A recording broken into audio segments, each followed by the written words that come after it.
All right, y'all. Last Friday was easily the most stacked release day for new metal albums of this decade. So where does that leave this week?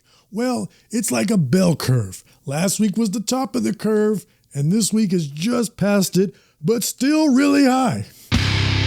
Welcome, metalheads. I'm the host of Heavy Metal Philosophy and writer for Metal Digest, JonBarbas. Make sure you stick around to the end of the episode for this week's album art of the week. It's the weekend. That means we got new metal albums dropping on us, and I'm bringing you my 5 favorite from the underground. But as always, before we do the top 5, let's talk about some of the big albums that released this week.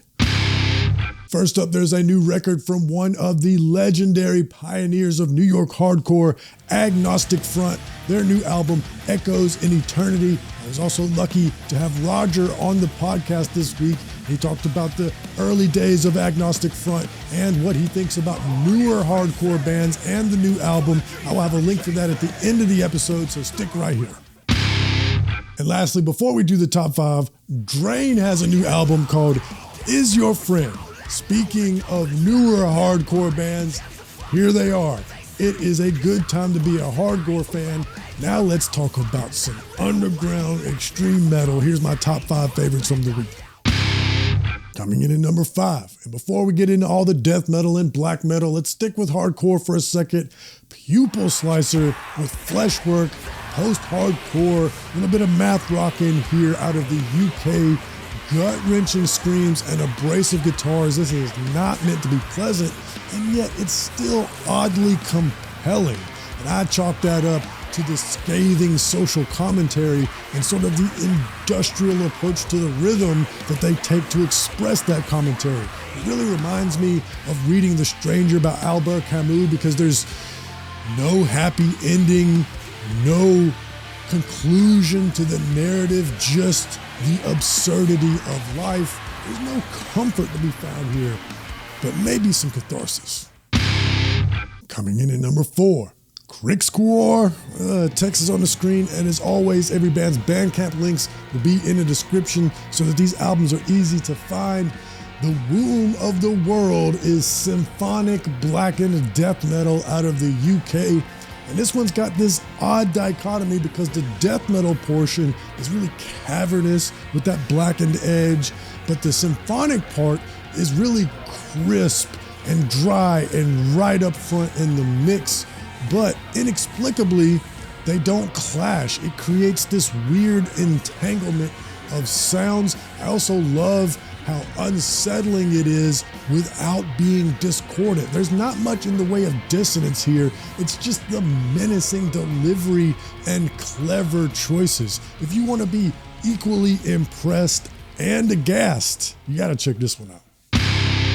Coming in at number 3, Cosnatini, and we're gonna go with the English translation of this album title, Excess, because I'm sorry, I don't know that one.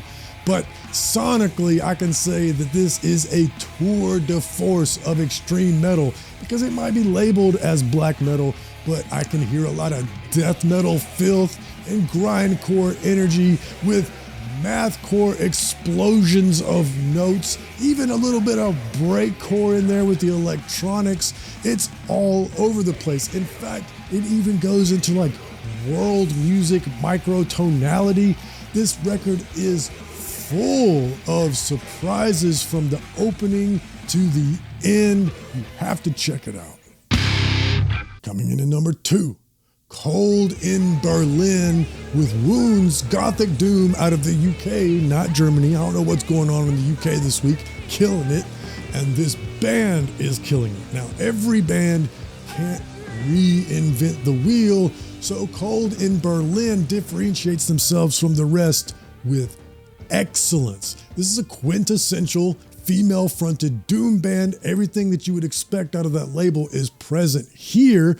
They're just better than everybody else, and it's because of the compositions and what they put into the performances. It is moody and haunting and groovy. The lyrics are poetic, and they're delivered in a cadence that you can't help but get them stuck in your head. You'll be mouthing along to it after you've heard the chorus for the first time. That next chorus comes around, and it's already stuck on you. Absolutely brilliant. Make sure you check it out. Hey, before we do number one, you might be wondering right now, John, why are you wearing a tank top in November? And the answer is because I live in Georgia and it's almost 80 degrees in November. This is bullshit. But also, somebody messaged me recently and said, hey, a while back, you showed off the protein powders you use. Could you tell me what that brand was? I forgot. Well, I aim to please.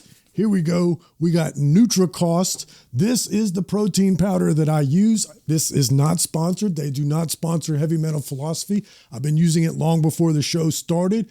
I do have an affiliate link in the description if you want to get some. And the reason why I choose this protein powder over all the many hundreds of options you have is because of how few ingredients it has. It's almost pure whey protein isolate without all the nonsense, just to get you the gains that you want without all of those weird, whatever it is that they put in there, hydroglutenated, monoglycinate or whatever. Get you some of that. Link in the description. Now let's do number one. Coming in at number one, The Devil's Trade. Now let me try this. Zip.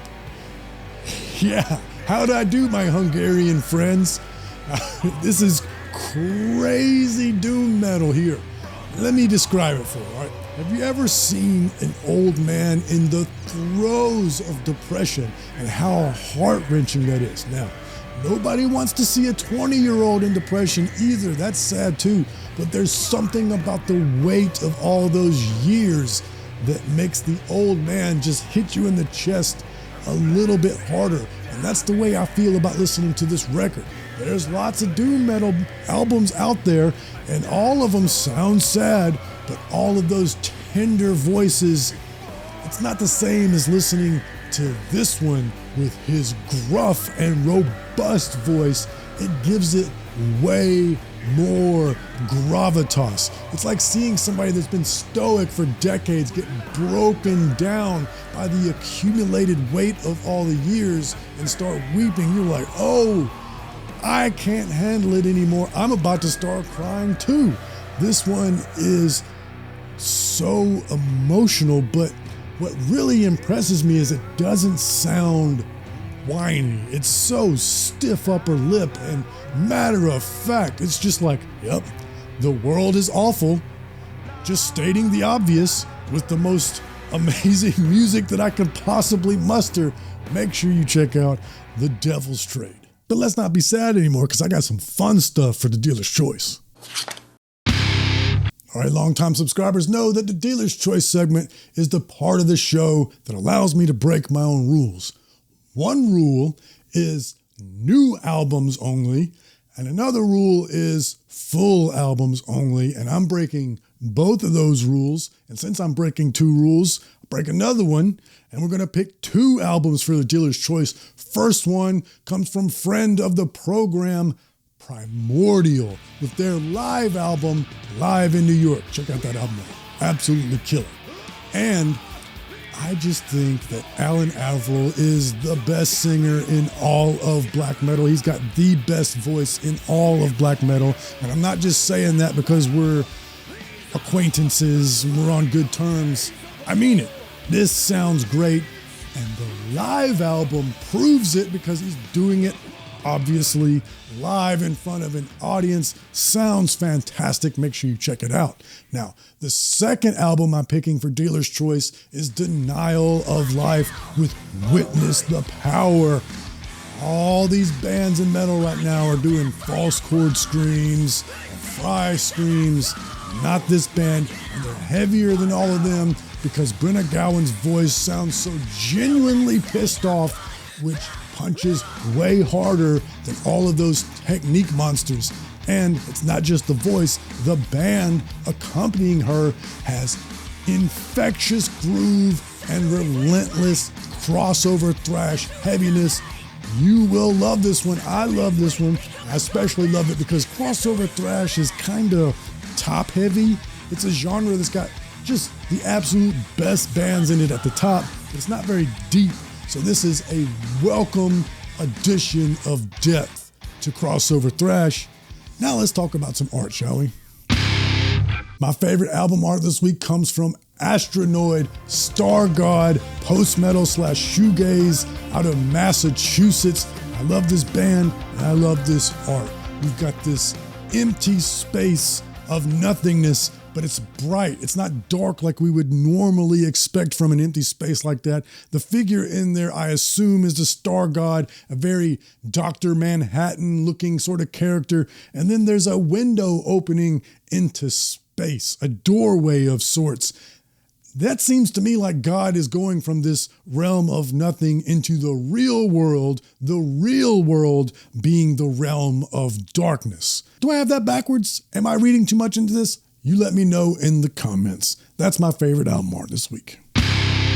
And like I said at the beginning, if you want to hear Roger from Agnostic Front tell me about the beginnings of New York hardcore and the first bands to incorporate thrash metal into hardcore, and what he thinks of the new hardcore bands that are going out today and bringing the genre forward, and his collaboration with Run DMC on their new record, you can catch his appearance on Heavy Metal Philosophy Podcast by clicking right here. But most importantly, read philosophy, listen to metal. I love you.